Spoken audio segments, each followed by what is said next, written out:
കിട്ടുകയോ ഇല്ലയോ അത് മാത്രം അറിഞ്ഞാൽ മതി അവർക്ക്. ഞങ്ങളെ വിളിപ്പിച്ചതുകൊണ്ട് ഇക്കാര്യത്തിൽ എന്താ മാഡം പ്രയോജനം?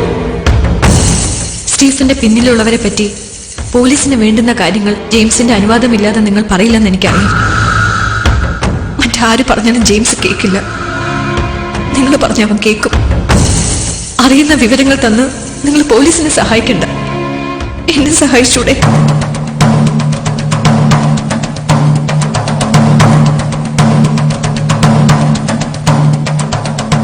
മാഡം, അത് ജെയിംസ് അരുത് എന്ന് പറഞ്ഞൊരു കാര്യം ഒരിക്കലും ഞങ്ങൾ ചെയ്യില്ല. അവന്റെ സമ്മതമില്ലാതെ ദീപയുടെ കാര്യത്തിൽ ഞങ്ങൾ ഇടപെടില്ല മാഡം. ദീപയുടെ കാര്യത്തിൽ ഒരിക്കലും ഞാൻ നിങ്ങളോട് സഹായം തേടില്ലായിരുന്നു. അവൾ എന്റെ മകളല്ലായിരുന്നുവെങ്കിൽ. പ്രായപൂർത്തിയായ മകൾ ഏതോ അജ്ഞാത കേന്ദ്രത്തിൽ മനുഷ്യത്വമില്ലാത്ത കാട്ടാളന്മാരുടെ നടുവിൽ. അവളവിടെ ഏതു തരത്തിൽ എങ്ങനെയെന്നറിയാതെ വിഷമിച്ച് നിൽക്കുന്ന ഒരു അമ്മയാണ് ഞാൻ. ഇത് നിങ്ങൾക്ക് സംഭവിച്ചാലും നിങ്ങളുടെ അമ്മയ്ക്ക് തോന്നുന്നതിനപ്പുറം ഒരു വേദന വേറെ ആർക്കും തോന്നില്ല മക്കളെ. ഇതൊന്നും ഇപ്പൊ പറയാൻ എനിക്ക് വേറെ ആരുമില്ല.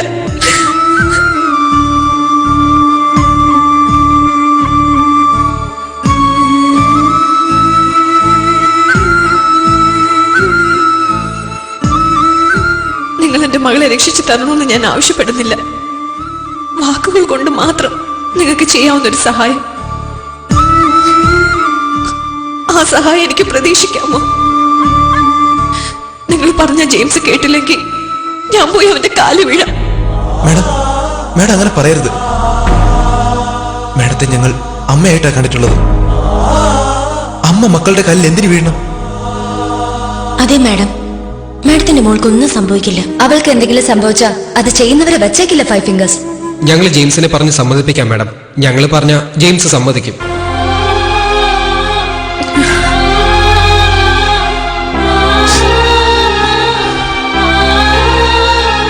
ദീപയെ ഓർത്തല്ല, മാഡത്തിന് വേണ്ടി മാത്രം.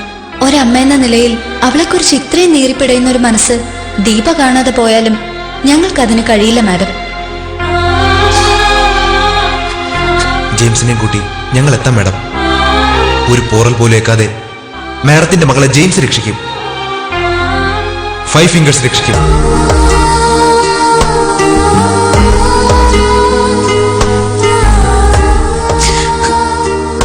എത്രയും പ്രിയപ്പെട്ട മമ്മയ്ക്കും മേരിക്കും ഇവിടുത്തെ വിശേഷങ്ങളെല്ലാം മമ്മ അറിഞ്ഞു കാണുമല്ലോ.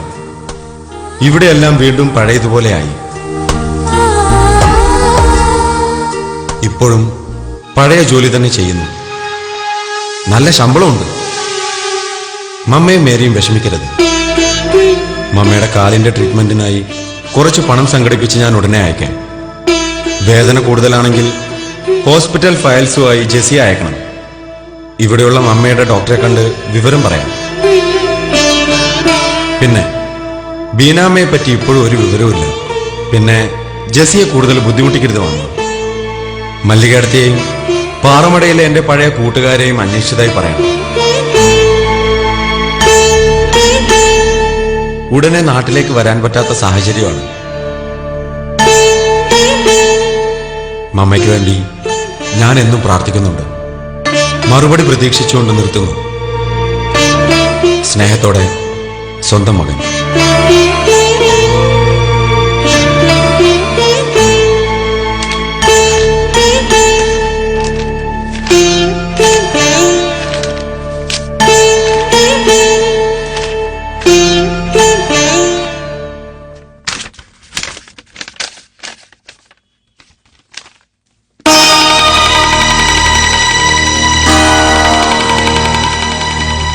ജെയിംസിലെ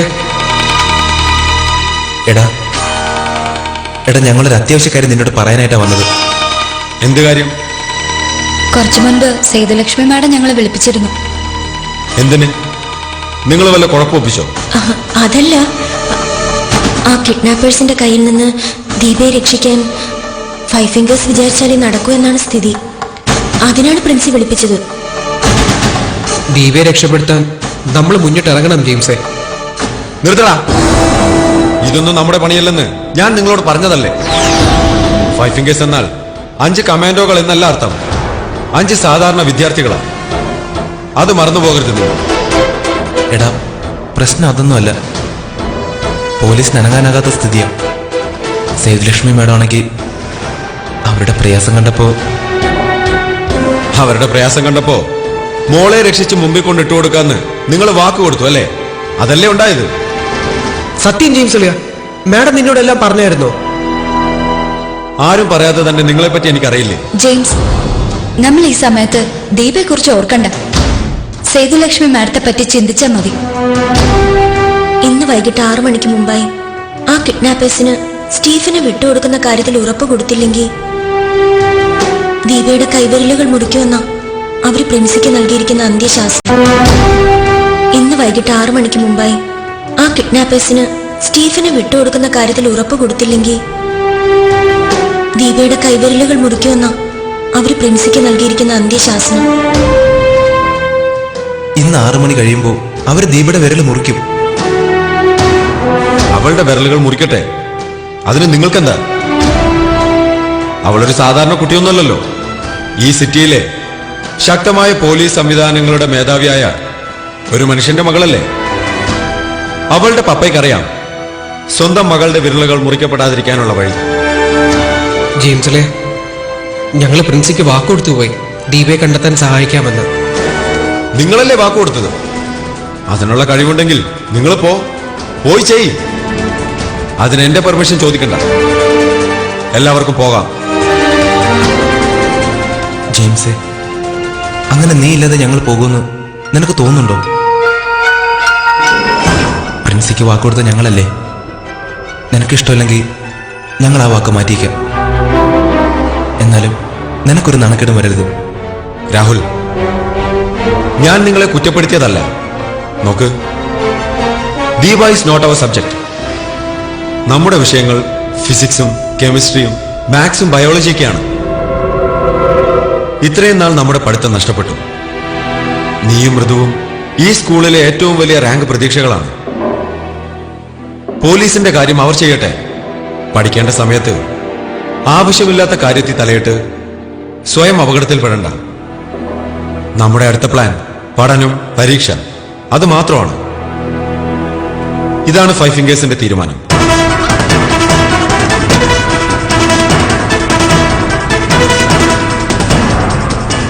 ഞാൻ അപ്പോഴേ നിങ്ങളോട് പറഞ്ഞതാ ജെയിംസ് അളി ഇങ്ങനെ പറയുന്നു.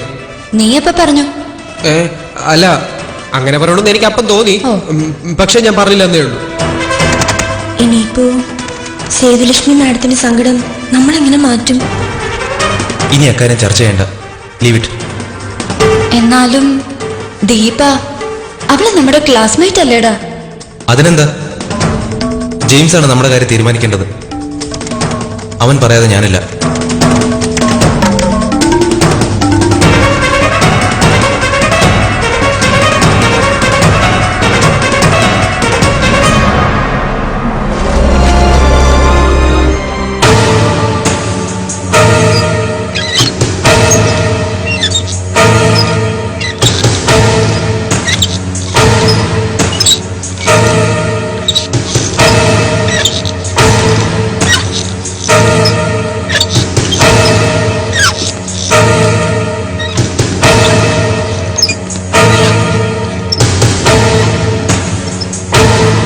ജെയിംസ് അളിയ, മണിത 5 അതിനെന്താ?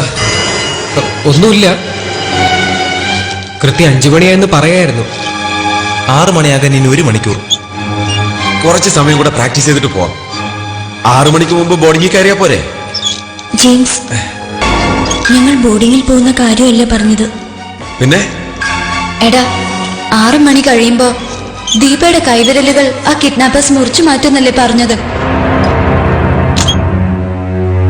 നിങ്ങൾ ഇപ്പോഴും ദീപയുടെ കാര്യം ചിന്തിച്ചുകൊണ്ടിരിക്കുകയാണ്. ജെയിംസ്, നമ്മൾ പോലീസിനെ ഹെൽപ്പ് ചെയ്യാത്തതുകൊണ്ട് ദീപയ്ക്ക് എന്തെങ്കിലും സംഭവിച്ചാ എല്ലാരും കൂടി നമ്മളെ കുറ്റപ്പെടുത്തില്ലേ? ആ കുറ്റപ്പെടുത്തൽ റോസി കൊലക്കുറ്റം നമ്മുടെ മേൽ കെട്ടിവെച്ചതിനോളം വരുമോ? എടാ, നമ്മൾ സേതുലക്ഷ്മി മാഡത്തെ ഓർക്കണ്ടേ? അവരെങ്ങനെ ഫേസ് ചെയ്യും? അപ്പൊ ദീപക്ക് ഇങ്ങനെ സംഭവിച്ചതിൽ നിങ്ങൾക്ക് എല്ലാവർക്കും അത്രയ്ക്ക് പ്രയാസമാണ്. എങ്കിൽ നിങ്ങൾ പോയി അവളെ രക്ഷിക്കേ. അളിയ, നമ്മൾ അവിടെ പോയി ദീപയെ രക്ഷിക്കണമെന്നല്ല പ്രിൻസി പറഞ്ഞതിന്റെ അർത്ഥം. പോലീസ് ആവശ്യപ്പെട്ട വിവരങ്ങൾ നിങ്ങൾക്ക് നാണമില്ല ഇത് ചർച്ച ചെയ്യാൻ? ഇപ്പോൾ തന്നെ നമ്മൾ CKയുടെയും സ്റ്റീഫന്റെയും ശത്രുക്കളാണ്. ആ ശത്രുത വർദ്ധിപ്പിക്കാൻ വീണ്ടും നമ്മൾ ആവശ്യമില്ലാത്ത കാര്യങ്ങൾ ആലോചിക്കണം. വേണ്ട, അത് വേണ്ടെന്നാണ് എന്റെ അഭിപ്രായം. നമ്മൾ സ്റ്റുഡൻസ് ആണ്. നമ്മളെ കൊണ്ട് കഴിയാത്ത കാര്യങ്ങൾ ആലോചിക്കണ്ട. 5 fingers.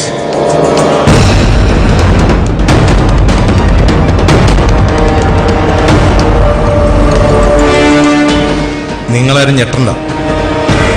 നിങ്ങളെ കാണാൻ തന്നെ ഞാൻ വന്നത്. ഞാൻ വന്ന കാര്യം ഒരുപക്ഷെ നിങ്ങൾക്ക് മനസ്സിലായിക്കണം. അറിയാം സാർ, സാറിന്റെ വൈഫ് എല്ലാം പറഞ്ഞു. പക്ഷേ ഞങ്ങൾ ഹെൽപ്ലെസ് ആണ്. സേതുലക്ഷ്മി മാഡം ആവശ്യപ്പെട്ട കാര്യങ്ങൾ തേടിയാണ് സാർ വന്നിരിക്കുന്നതെങ്കിൽ സോറി. ഇന്ന് 6 മണിക്ക് മുമ്പ് ഞാനൊരു തീരുമാനം വരെ അറിയിച്ചില്ലെങ്കിൽ അവരെന്റെ മകളുടെ കൈവിരലുകൾ മുറിക്കും. അത് സംഭവിക്കാൻ പാടില്ല സാർ. അങ്ങനെ ഉണ്ടാവാതിരിക്കാൻ സാറിന്റെ എല്ലാവിധ പോലീസ് പവറും ഉപയോഗിക്കണം. എനിക്കതിനുള്ള കഴിവില്ലാതിരുന്നിട്ടല്ല, പക്ഷെ എനിക്ക് മൂവ് ചെയ്യാൻ പറ്റും. അവരെന്റെ മോളെ കൊല്ലും. എങ്കിൽ സ്റ്റീഫനെ വിട്ടുകൊടുത്ത് മോളെ സ്വതന്ത്രമാക്കണം സാർ. അതായിരിക്കും നല്ലത്. യെസ്, എനിക്കത് ചെയ്യാൻ പറ്റും. അങ്ങനെ ഞാൻ ചെയ്താൽ എന്റെ മകൾ രക്ഷപ്പെടും. പക്ഷെ നിങ്ങളായിരിക്കും കുഴപ്പത്തിലാവുക.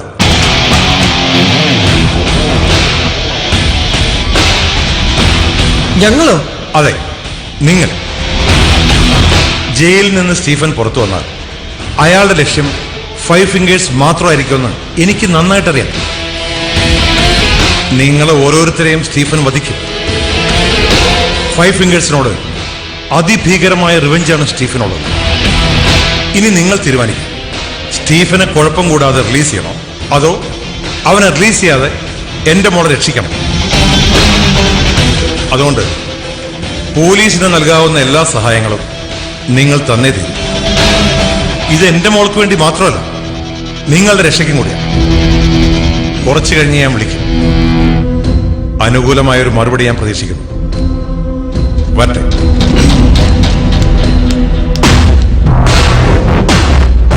ജെയിംസ് അറിയാം. എടാ, ഇതിപ്പോ നമുക്കാണല്ലോ കുരിശായി വന്നിരിക്കുന്നത്. നമ്മൾ പോലീസിനെ ഹെൽപ്പ് ചെയ്തില്ലെങ്കിൽ കമ്മീഷണർ സ്റ്റീഫനെ പുറത്തുവിട്ട് ദീപയെ രക്ഷിക്കാൻ ശ്രമിക്കും. അയാൾക്കിനി അതേ ഉള്ളൂ മാർഗം. ജെയിംസ്, ഇനിയിപ്പോ നമ്മൾ എന്ത് ചെയ്യും? സ്റ്റീഫൻ പുറത്തു വന്ന നമുക്ക് ലാഭത്തല്ലേ? നിങ്ങൾ വിഷമിക്കാതെ പരിഹാരം ഉണ്ടാക്കാം. എന്ത് പരിഹാരം? സ്റ്റീഫൻ പുറത്തു വരാതിരിക്കേണ്ടത് നമ്മുടെ ആവശ്യമാണെങ്കിൽ നമ്മളത് ചെയ്യും. എന്താ ചെയ്യാ? പോലീസിനെ ഹെൽപ്പ് ചെയ്യാന്നാണോ? പോലീസിനെ നമ്മൾ ഹെൽപ്പ് ചെയ്യുന്നില്ല. പിന്നെങ്ങനെ? 6 മണിക്കല്ലേ മറുപടി കൊടുക്കേണ്ടത്? എങ്കിൽ ആ മറുപടി പോലീസ് അല്ല കൊടുക്കുന്നത്, നമ്മൾ കൊടുക്കും. ആ കിഡ്നാപ്പേഴ്സിന് 5 ഫിംഗേഴ്സ് ആണ് മറുപടി കൊടുക്കാൻ പോകുന്നത്. പക്ഷേ ആർക്ക്, എവിടെ, എങ്ങനെ, ആരാ കിഡ്നാപ്പേഴ്സ്? നമുക്കറിയില്ലല്ലോ ജെയിംസേ. പക്ഷെ നമുക്കറിയുന്ന ഒരു കാര്യമുണ്ട് രാഹുൽ. സ്റ്റീഫനുമായി ബന്ധമുള്ള ഒരേ ഒരു കണ്ണിയാണ് ഈ നഗരത്തിലുള്ളത്, CK. അയാളായിരിക്കാം ഈ കിഡ്നാപ്പിന് പിന്നിൽ.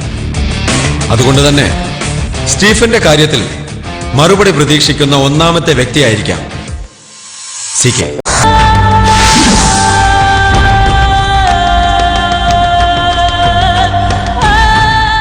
ഒടുവിൽ ആവശ്യങ്ങളുമായി നിങ്ങൾ എന്റെ മുമ്പിൽ തന്നെ എത്തുമെന്ന് എനിക്കറിയാമായിരുന്നു. CKയുടെ ഹെൽപ്പ് തേടി 5 ഫിംഗേഴ്സ് വന്നതിന് നന്ദി. മിസ്റ്റർ CK, നിങ്ങളുടെ ഹെൽപ്പ് തേടിയല്ല ഞങ്ങൾ വന്നത്. നിങ്ങളെ ഒന്ന് കണ്ടുകിട്ടാൻ വേണ്ടി ഞങ്ങളൊരു കള്ളം പറഞ്ഞു എന്ന് കരുതി അത് ഞങ്ങളുടെ ബലഹീനതയായിട്ട് കരുതരുത്. ആരെങ്കിലും CKയെ തേടി വരുന്നത് സഹായത്തിനാണ്. നിങ്ങൾക്ക് പിന്നെ എന്താണ് വേണ്ടത്? ദീപയെ വിട്ടുതരണം, അതാണ് ഞങ്ങളുടെ ആവശ്യം. ദീപയെ വിട്ടുതരാനോ? അതിന് ആ കുട്ടി ഞാനും തമ്മിൽ എന്താ? ആരേ ദീപ? അല്ല, എനിക്ക് മനസ്സിലായില്ല. ആ കുട്ടിയെ പറ്റി എന്നോട് എന്തിനാ ചോദിക്കുന്നത്? വീണെടുത്ത് കിടന്ന് ഉരുളാതെ CK. എന്താണ് സംഭവിച്ചതെന്നും സംഭവിച്ചുകൊണ്ടിരിക്കുന്നതെന്നും സംഭവിക്കാൻ പോകുന്നതെന്നും ഞങ്ങൾക്കറിയാം. എല്ലാം അറിഞ്ഞുകൊണ്ട് തന്നെയാണ് ഞങ്ങൾ നിങ്ങളെ മീറ്റ് ചെയ്തിരിക്കുന്നത്. അതിന് ഞാനെന്ത് വേണം? മര്യാദയ്ക്ക് ദീപയെ വിട്ടുതരുന്നതാണ് നല്ലത്. മോളെ, ദീപ എന്ന കുട്ടി എന്റെ പോക്കറ്റിലാണ് ഉള്ളത്. നിങ്ങൾ വന്ന് ചോദിക്കുമ്പോൾ എടുത്തു തരാം. ആ കുട്ടി എന്റെ കൂടെ ഉണ്ടെന്ന് നിങ്ങളോട് ആരാ പറഞ്ഞത്? ആരെങ്കിലും നിങ്ങളെ തെറ്റിദ്ധരിപ്പിച്ചതായിരിക്കാം. അല്ലെങ്കിൽ തന്നെ ദീപ എനിക്കെന്തിനാ?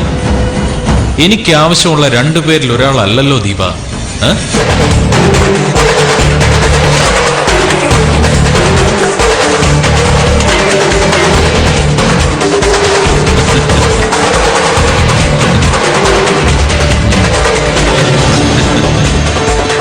മിസ്റ്റർ സി കെ, സ്റ്റീഫനെ വിട്ടുകിട്ടാൻ ഈ ലോകത്ത് ആഗ്രഹമുള്ള ഒരേ ഒരു വ്യക്തി അത് നിങ്ങളാണെന്ന് ഞങ്ങൾക്കറിയാം. സ്റ്റീഫന്റെ ബോസല്ലേ നിങ്ങൾ? സ്റ്റീഫനെ ഹെൽപ്പ് ചെയ്യാൻ പുറത്തൊരു കൈ ഉണ്ടെങ്കിൽ അത് നിങ്ങൾ മാത്രമാണെന്ന് പോലീസിനും മറ്റാർക്കും അറിയില്ലെങ്കിലും 5 ഫിംഗേഴ്സിന് അറിയാം. നിങ്ങൾ എന്നെ ബ്ലാക്ക്മെയിൽ ചെയ്യണം. നിങ്ങൾ കൂടുതലൊന്നും സംസാരിക്കണ്ട. നിങ്ങൾ ഞങ്ങളുടെ പ്രിൻസിയെ വിളിച്ചു പറഞ്ഞത് 6 മണിക്ക് മുമ്പ് മറുപടി കിട്ടണമെന്നല്ലേ? മറുപടി തരാനാ 5 ഫിംഗേഴ്സ് വന്നത്. നാളെ 11 മണി കഴിയുമ്പോ സ്റ്റീഫൻ റിലീസ് ആവില്ല, ദീപയെ വിട്ടാക്കിയാണ്. ഇതാണ് 5 ഫിംഗേഴ്സിന്റെ മറുപടി. 17 വയസ്സുള്ള 5 കുട്ടികളാണോ ഈ സിറ്റിയിലെ പോലീസ് വ്യൂഹത്തിന്റെ തലവൻ തരേണ്ട മറുപടി തരുന്നത്? ഞാൻ ഈ മറുപടി അംഗീകരിക്കുന്നില്ലെങ്കിൽ നിങ്ങളും സ്റ്റീഫനും ചേർന്ന് റെയിൽവേ ക്രോസിൽ നടത്തിയ ആ കൊലപാതകം ഞങ്ങൾ പോലീസിനോട് പറയും.